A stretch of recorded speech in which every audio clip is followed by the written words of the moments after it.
and go back home, stay Oh, here. see, yeah, definitely want to go back home. I want to So probably. so is it home first, then career, or is it? Or let's Um, say you have a great career opportunity here. Would you still stay here? Would you go home?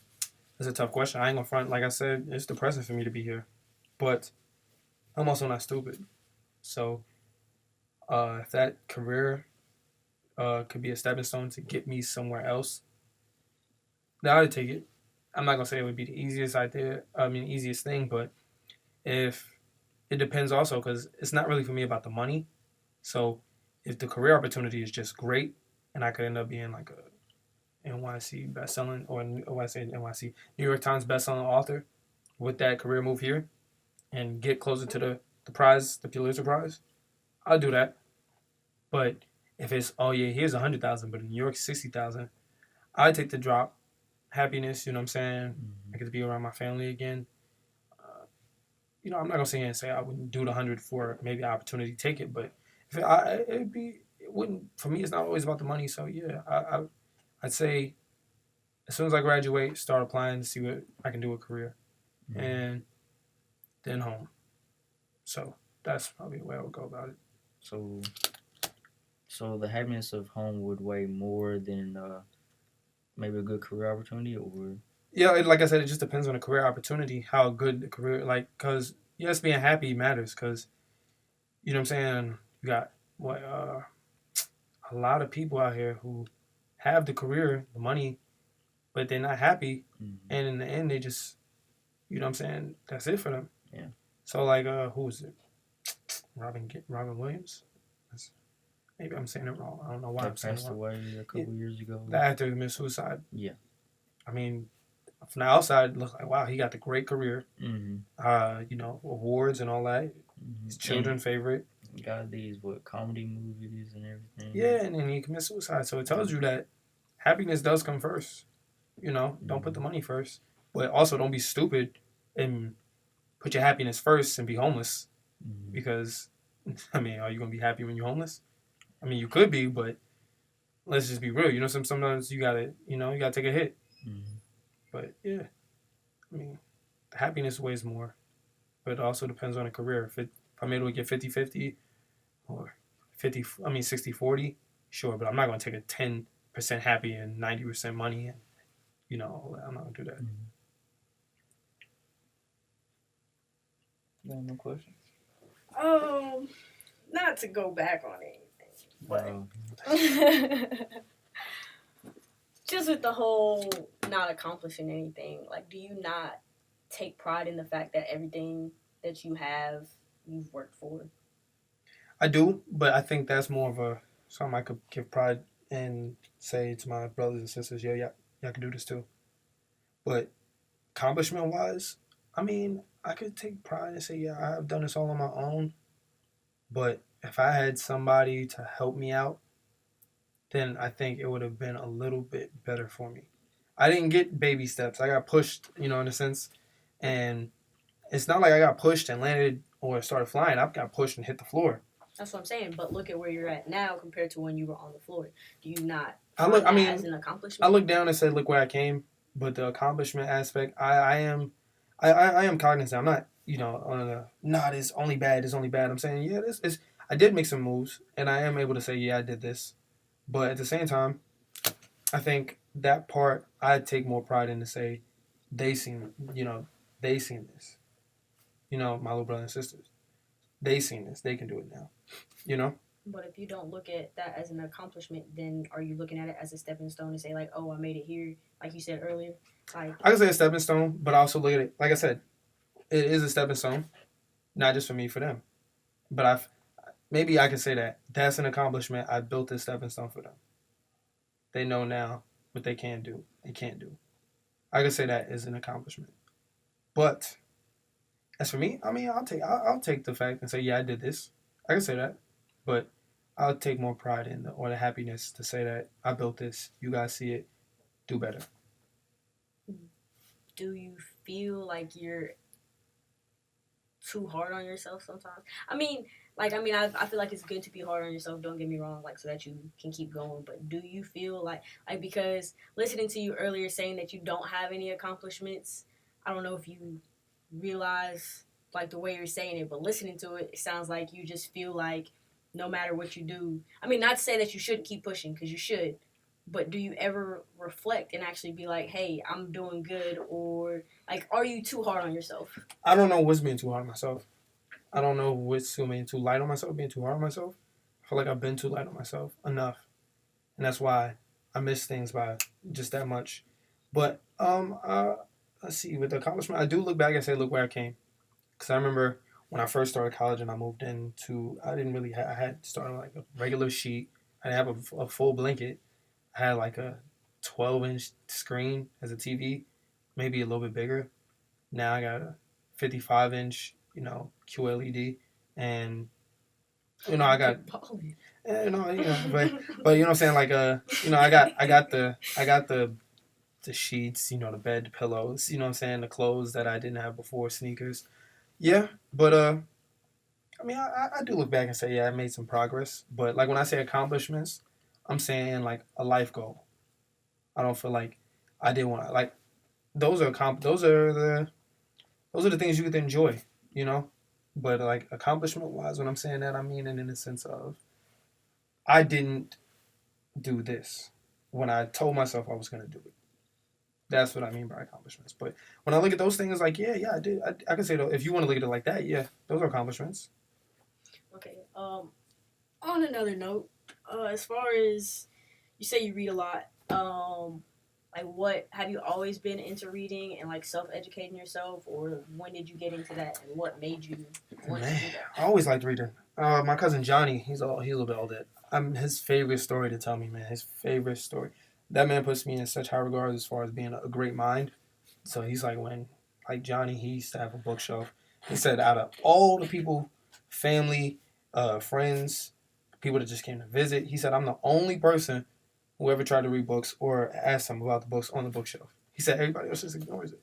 I can't recall because I was young, but let's see. I remember third grade.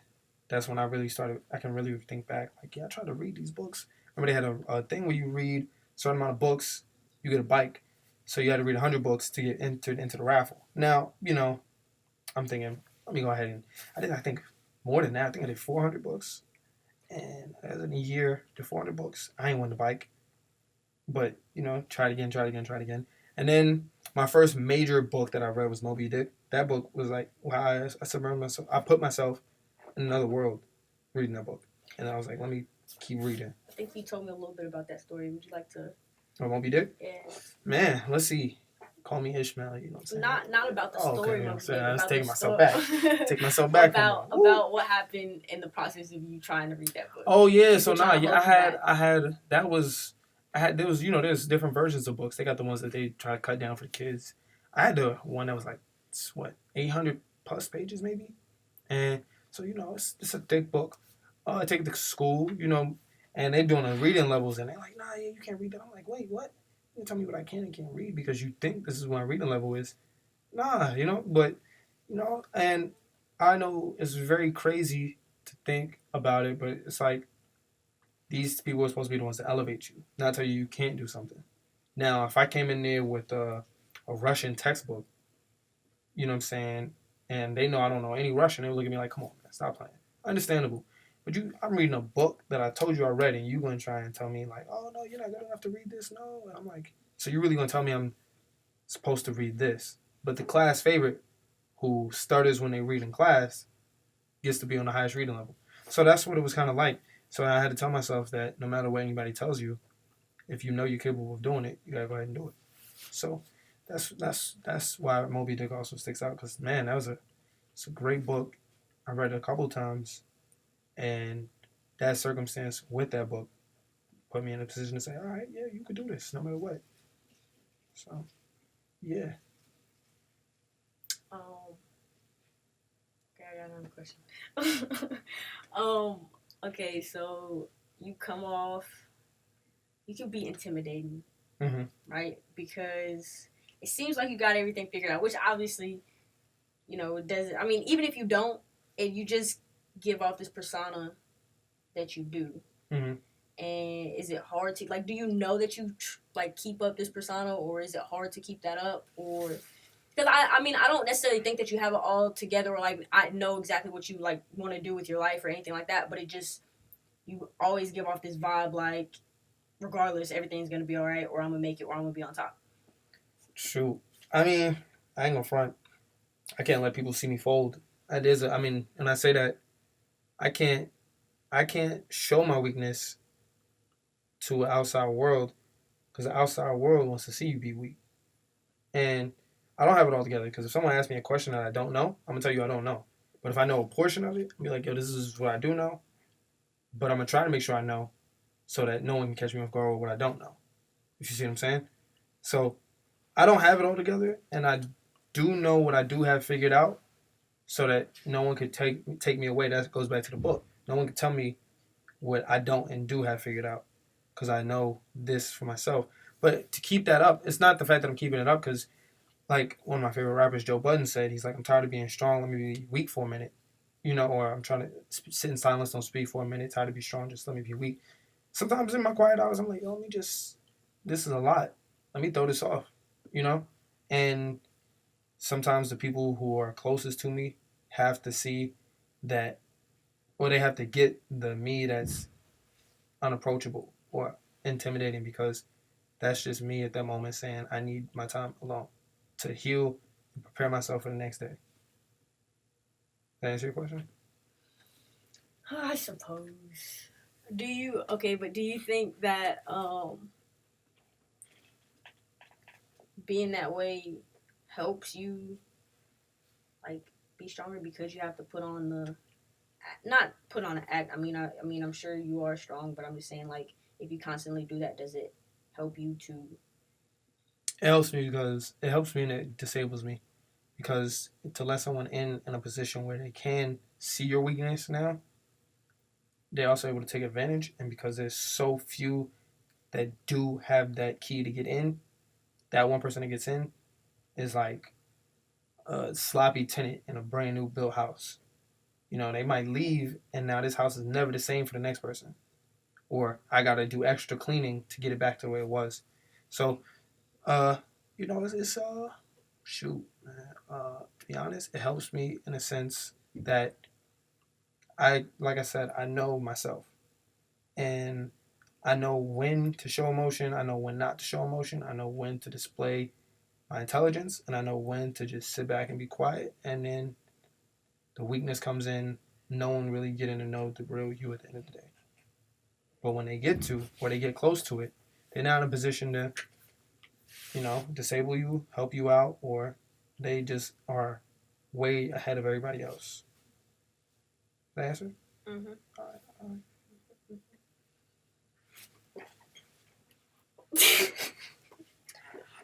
Now this is my first interview ever doing an interview, so We're not done yet.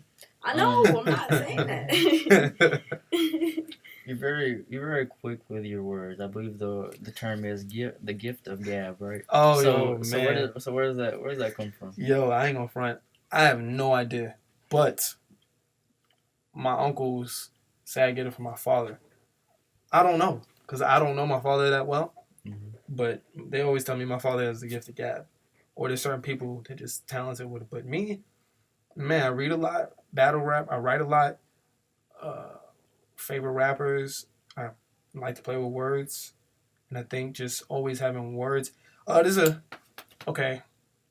in the Rye, Holden Caulfield. In that book, he's always thinking of stuff, no matter what's going on. But the difference between me and him is I'm paying attention to what's going on, but I'm always thinking of stuff. So when I hear it, I'm able to get something off quick. But yeah, I don't know where that comes from. Maybe it's just from being from New York. I don't know. But I also could hear it comes from my dad, or it could come from my uncle. I don't know. It could be any of them. I don't know. I just know it's a nice little gift to have.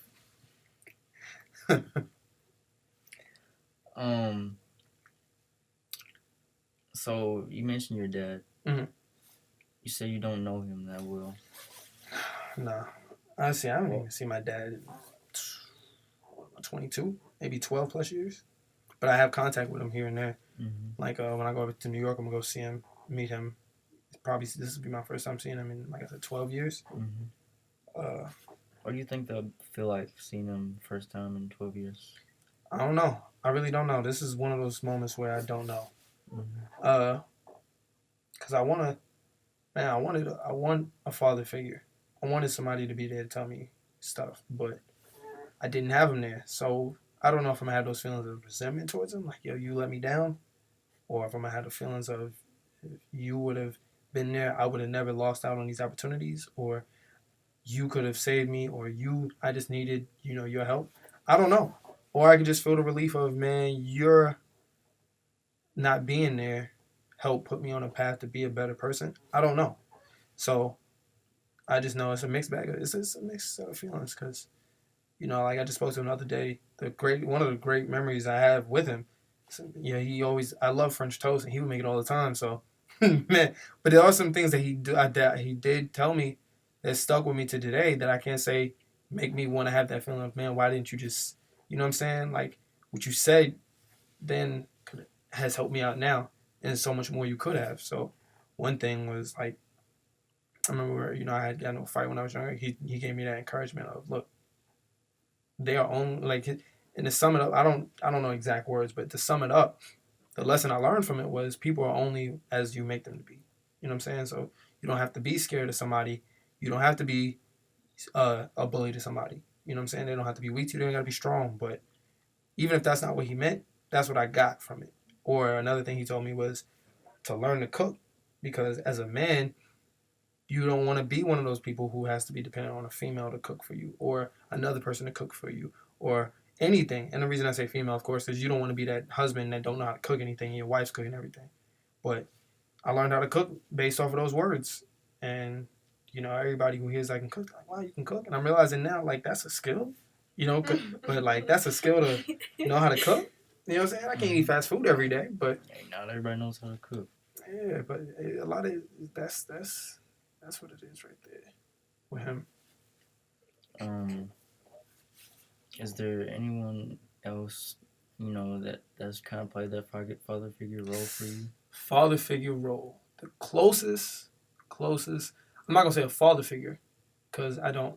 Like I said, that was dead to me when my father really wasn't there. But the closest person that have helped me out, I say my uncles.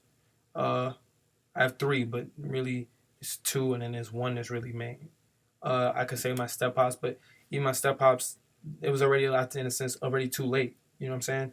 I was already, and I could see that he wasn't good at what he was doing because he's not used to this. But my uncle Joffrey, my uncle Sam's the one who did give me that advice, like, yo, you should give yourself time and don't rush it. My uncle Joffrey's the person who, you know what I'm saying, I stayed where he gave me advice. Um, like I said, I'm not gonna say a father figure, but like more of he could have been that big brother for me. You know what I'm saying? And I don't say that in a disrespect to him because, I'm not saying, oh yeah, you're not a role model. You know what I'm saying? But I look at it as, you know what I'm saying? Like, yeah, you're closer to me because when I was born, I think he was around 14. So it's like you're fresh off this. You know what I'm saying? As I'm growing, you're growing. So you get to see this firsthand now. My Uncle Sam, he was, you know what I'm saying? My Uncle Sam's more on the, I'm not going to say aggressive type, but he's more on the, I guess he's also learning too. But he's at a different learning point than my Uncle Joffrey. And then, I got my cousin Johnny. There's just so many of those. But like those are not father figures, but good people to lead you on right paths. My Uncle Joffrey, especially, like I said, though, because, you know what I'm saying? He's learning as I'm going. So he's closest to me in the sense of that, like, I he's the youngest, which is the flip, because he's the youngest out of the five. I'm the oldest, but at 15 year, I'm 15. You're 15 or 14, and I'm just being born. So when I'm 15, yeah, you've had 15 years removed from that, but you're the closest to it. You know what I'm saying? So yeah, I say that's the way. Those are some. I may be leaving some out. I don't really know. Mm-hmm. Probably not, to be honest. But yeah, my uncle's cousin Johnny, and then that's really it. Really. I'm not having a father there. Did you notice any like strain on like your mom?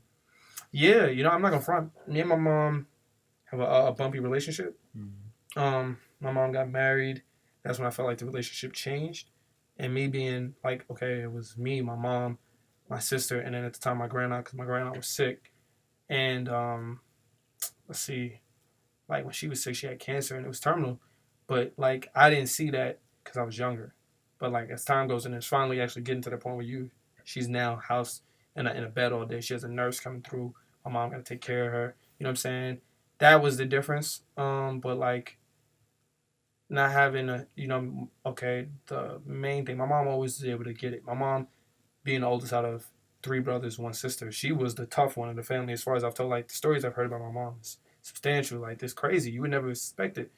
And then my mom uh started changing at some point, going to church and stuff. My mom's a very emotional person too. And then let's see, my grandaunt got sick one time. My mom had like she's doing her advertising thing. She's doing her thing. My grandaunt, she had to go to the hospital. I think her tube in her stomach for her to eat came loose. My mom got in a car accident, and it had did something to one of her vertebrae, so she couldn't work until it was fully healed, if I'm correct. And the rough times just came through. Can't really get a job now because you're a liability. You can't do anything. Really can't lift up a box. You can't bend over to pick up a box because vertebrae. And man, it was hard times, but it was a strain. I could see the relief on her when she got married and was able to say, "Look, I don't have to do this alone anymore." But yeah, I was able to see that. How did her getting married affect you? Cause some, some don't handle that something like that well. I guess. I ain't gonna front. It put a big strain on my. It kinda, I'm not gonna say it ruined our relationship, but it ruined what it once was.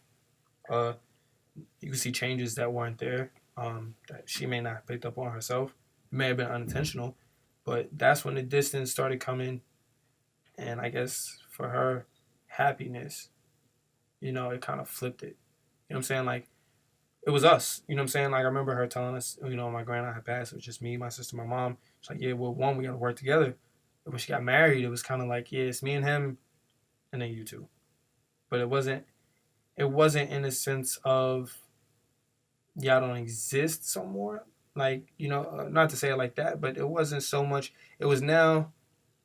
You know what I'm saying? You're closer to us, and you're not. You're not anymore because you're now different. You know what I'm saying? Not saying because you're happy, but because of the actions that you're doing while you're doing your happiness. You know what I'm saying? Like you kind of, all right, you guys had your chance. You know what I'm saying? Take a seat on a bench now. I'm married. It's kind of like that. Mm-hmm. But yeah, that's kind of what it went.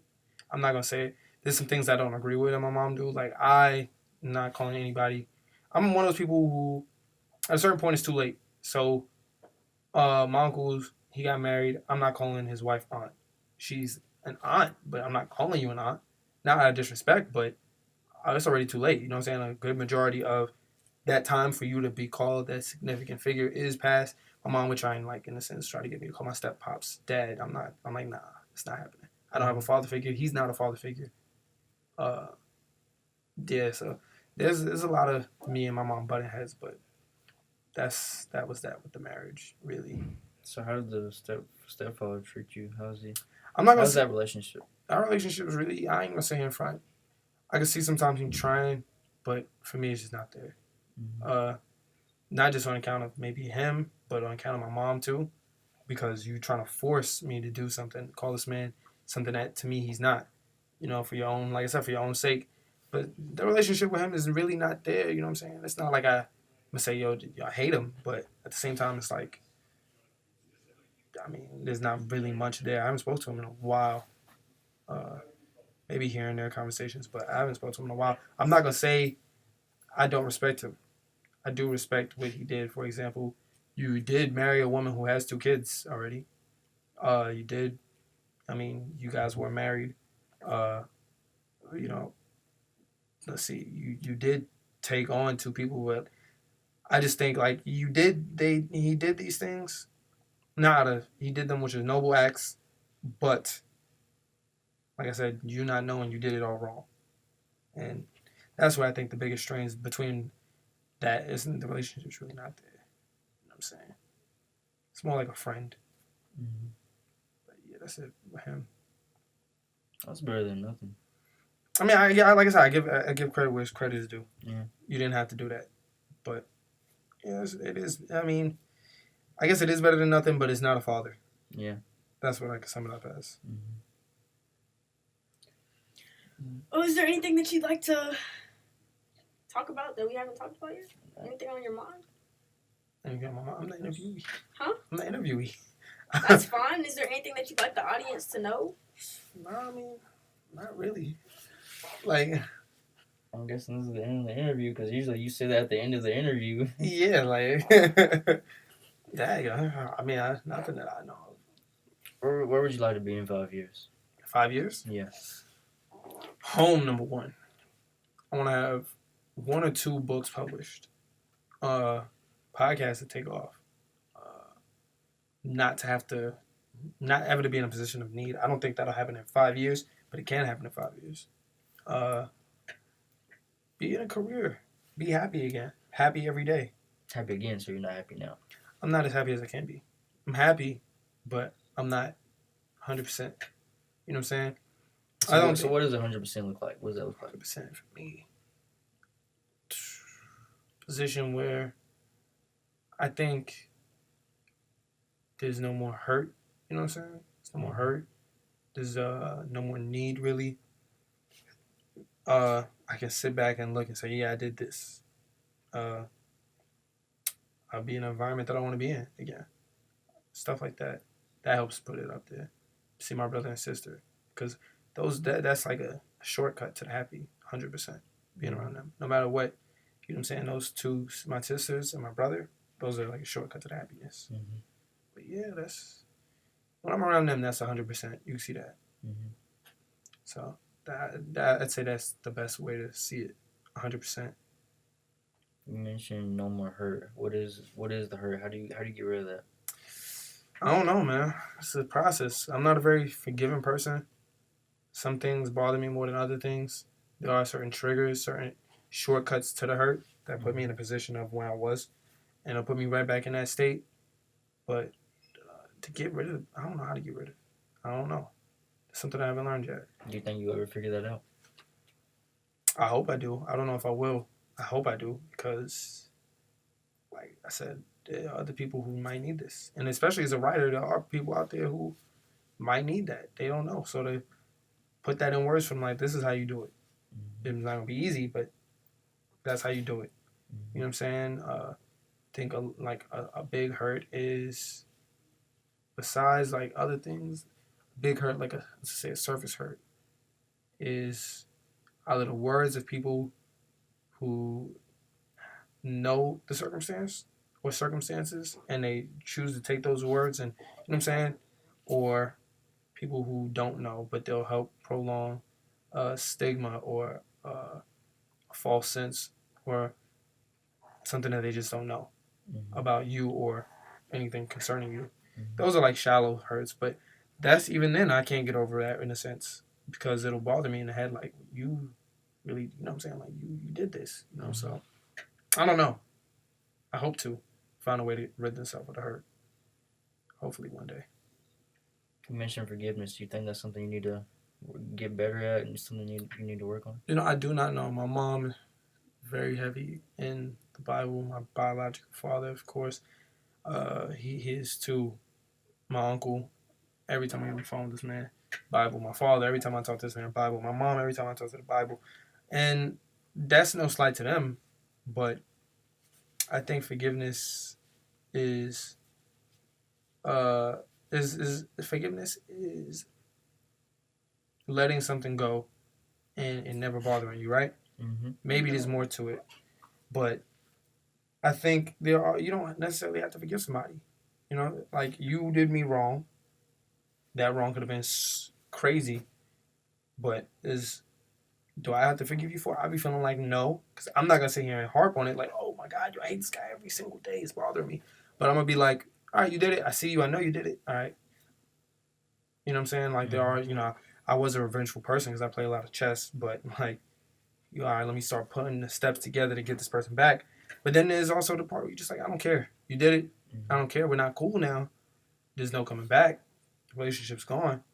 But, you know, forgiveness is, I think a more mature version of it. You're not holding on to nothing.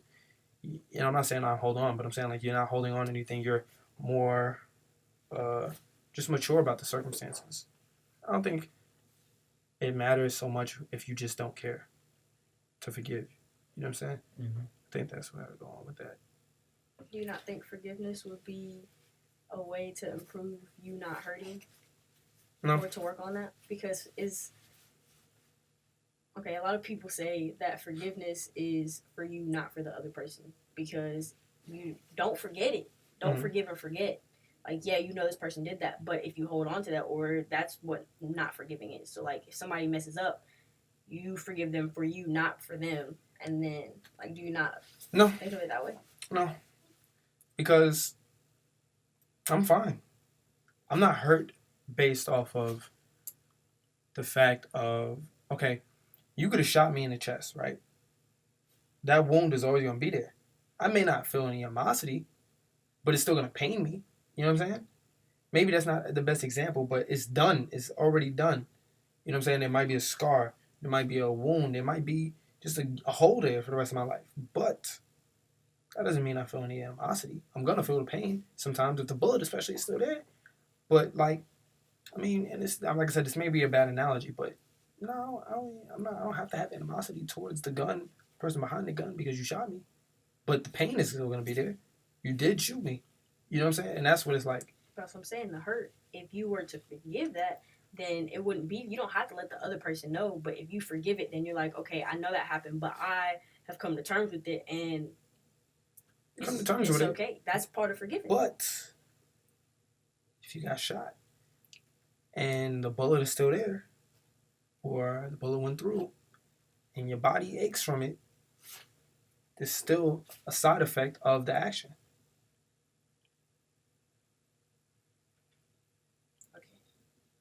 So you can forgive someone, but it could still have an effect on you. But he said he doesn't forgive I think them. you can. So you saying that's what I'm saying. You can forgive somebody and not have. You say that you don't forgive, right? Okay. But I'm asking, why do you not forgive? Like, just because it hurts still does not mean. But that's what I'm saying. In order to work on that, I don't forgive because maybe a better way to say it. I know. Okay, someone they say forgive and never forget, right? I'm not letting the opportunity. I'm not gonna let you back in. So you could call it a sense of unforgiveness. This is why I call it that, because it's more mature. I'm not letting you back in, no matter what it is. I'm not letting you get the chance again. That's it. You're completely wiped away from me. It's not when I see you we have problems. Nah. Well, you're wiped away. There's nothing left for you. Forgiveness, I don't necessarily think it comes to that. I think, like I said, it's more mature. The outcomes are a little bit differently. You know what I'm saying? I just think it's more mature. You can go by a biblical version. And in that case, if you compare it to what I said, then that would be forgiveness. So I'm not saying it's forgiveness.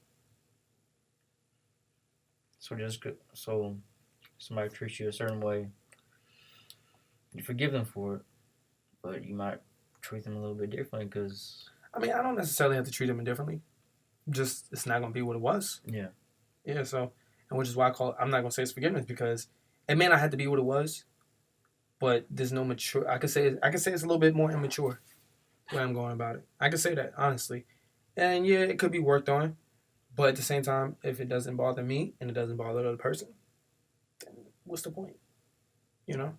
If a tree falls in the woods and nobody's there, is it making a sound? Yeah. Can you hear it? Just because I can't hear it doesn't mean it doesn't make a sound. Well, that means you don't know. See? Which is why I just leave it alone and say, well, it happened, let's move on. That spot is forever closed. Anything else you'd like to touch on? No. All right. Anything else you'd like to add? Anything you want to clarify? Any answers that you'd like to clarify? No, not really. Just don't judge a book by its cover, but at the same time, judge a tree by its fruits. So you feel like you've been judged by the cover a couple of times? I think I am. I ain't gonna front. I think I am, and there's nothing you can do about that. But I learned life lesson is to accept things sometimes and move on. Now, it's not easy, but that's the best way to mature, in a sense. Accept things you cannot change. I can't change the weather, so I got to accept it. And what do? If it's raining outside, I grab an umbrella. Stay inside. Get a jacket. But you got to accept the things you can't change. And I've been judged, yeah, but it's nothing I can do about it sometimes because people are going to have their opinion regardless.